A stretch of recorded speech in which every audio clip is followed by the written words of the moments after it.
c'est que le temps pour nous d'installer notre invité. Allez-y. Vous savez, depuis qu'on a reconduit certains ministres, moi je me suis dit que M. Bahouri allait avoir d'énormes difficultés à gérer le problème lié aux médias. Et parmi ces ministres, il y a bien évidemment le ministre Mori Kondé. Vous savez, il y a Gardez bien le micro. Il y a un problème dans notre pays. Ils vont jamais le laisser faire. Il y a certains qui ont juré d'éteindre ou en tout cas de ne pas voir les grands médias là émerger. Parce qu'il y a des gens qui traînent des casseroles derrière et qui sont convaincus que dès qu'on est libre et qu'on doit faire convenablement notre travail, on va fouiller dans leur corbeille. Non, leur place c'est la prison. Des choses et tout de suite. Et je pense que M. Bahouri doit comprendre. Son allié sûr, l'outil qui lui permettra de produire un résultat escompté, c'est bien les médias. Il n'a même pas besoin de... Non, mais même le général Doumbouya, m'a dit. À ce stade... D'ailleurs, c'est lui qui devrait le comprendre. Justement. Parce que, quel que soit ce que Bahouri pense des médias, si au palais, on n'est pas disposé encore à faire en sorte qu'on sorte de cette crise, Bahouri n'y pourra rien. Premièrement, si lui déjà, il dit il veut que la gestion soit moralisée, il veut que la corruption dans notre pays soit combattue, mais il faudrait bien qu'il y ait des médias qui dénoncent, qui mènent des enquêtes et qui font tout pour que l'opinion sache ce qui est en train de se passer. Si vous décidez de faire la guerre à ces médias-là, on doit se poser la question sur ce que vous voulez. Et c'est ce qui est en train de se passer. Quand on prend l'ARPT, l'actuel directeur de l'ARPT, vous savez, c'est le même schéma qu'on dénonçait avec les ministres. Puisque lui, on apprend qu'il traite directement avec le président et il se dit, il n'a pas à écouter quelqu'un, sinon il ne peut pas choisir cette période-là.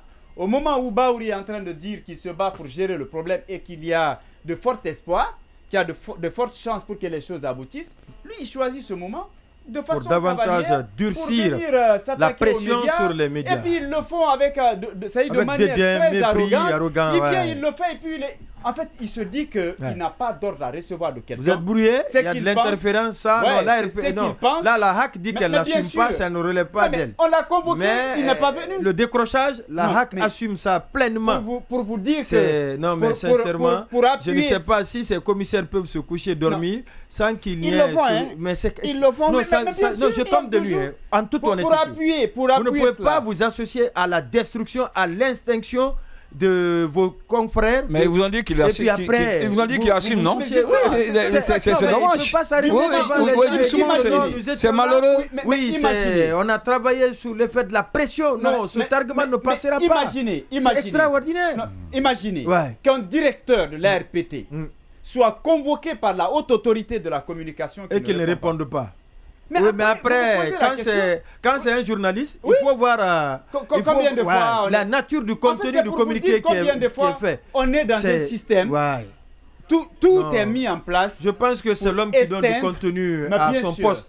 Les commissaires de la HAC ont dévalué, ont dévalorisé l'institution. C'est de cela qu'il s'agit. La haute autorité de la communication n'a plus... Ils l'ont mis à terre, mais bien sûr, cette institution. Mais l'autre chose, je pense que les journalistes, nous-mêmes, on doit se lever pour désavouer l'Urtelgui.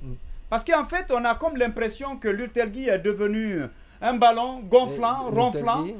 Mais bien sûr, le problème, c'est... Mais tout ce qui est en train de se passer, qu'est-ce que l'Urtelgui fait concrètement? Même pas de véritable communiqué pour vraiment dénoncer ce qui est en train de se passer. Ça fait qu'on a jeté les gens à l'abattoir. Les gens, ils font ce qu'ils veulent. Un mois, 2 mois, 3 mois, 4 mois, 5 mois, 6 mois sans salaire. C'est rien, les gens, ils n'en ont cul.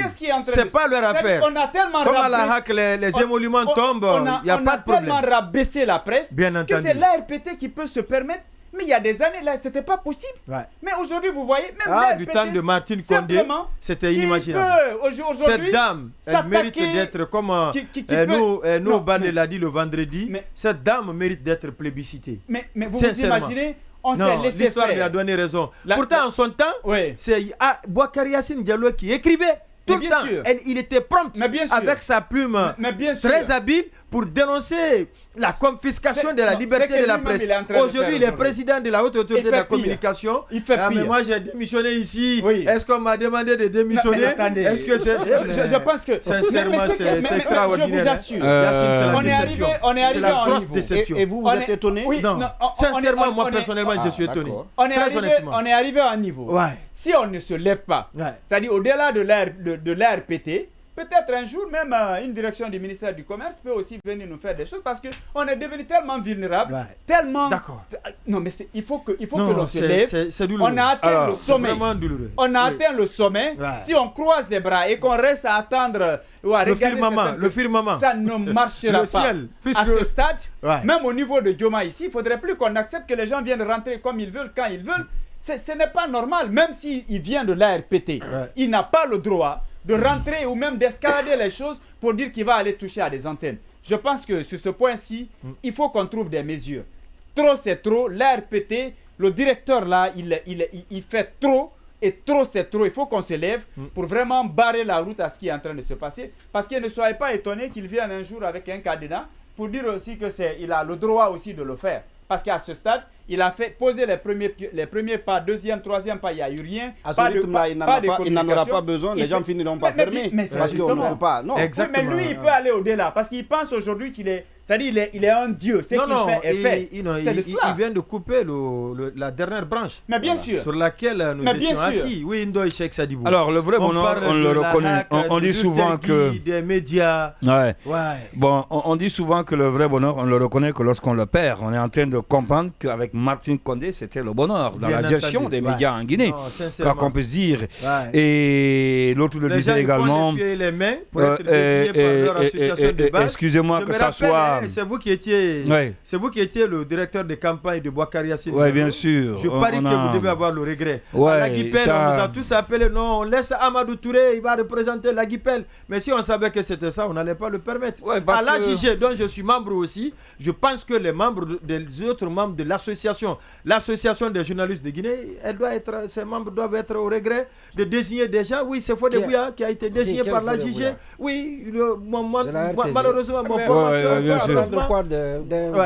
Sincèrement, oui, allez-y. Alors, je vais rebondir par là où vous avez terminé parce que tous ceux-ci sont désignés, c'était dans l'espoir, au regard de leur expérience, commençant par Boubacar Yassine Diallo.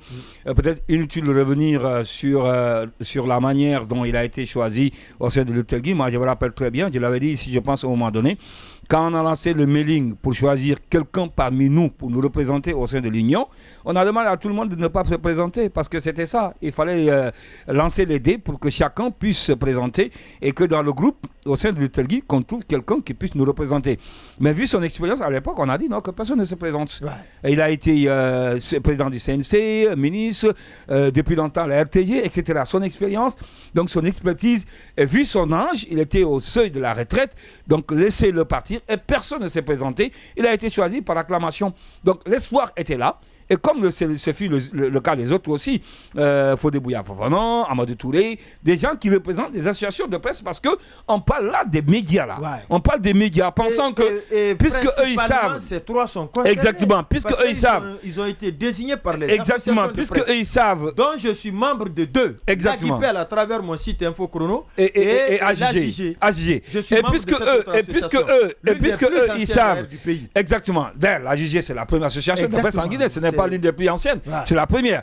Et pensant que ceux-ci-là, eh bien, ils savent exactement le fonctionnement des médias, ils allaient être en mesure de répondre aux attentes des médias en Guinée. Malheureusement, aujourd'hui, c'est tout à fait le contraire qu'on est en train qu'ils connaissent des médias. Oui, exactement.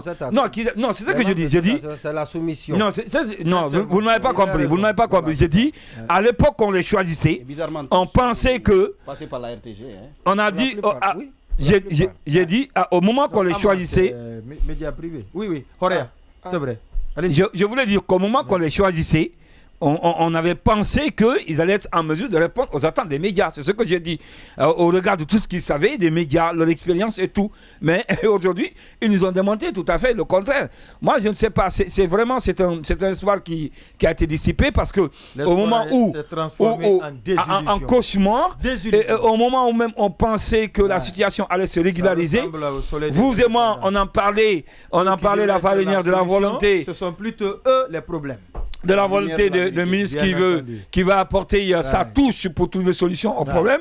Je le disais la fois dernière, et qui a demandé même rencontre des associations de presse, et qu'on arrive à ce stade, c'est vraiment regrettable. Maintenant, pour le cas de l'Utelgui, Je suis vraiment déçu, moi personnellement.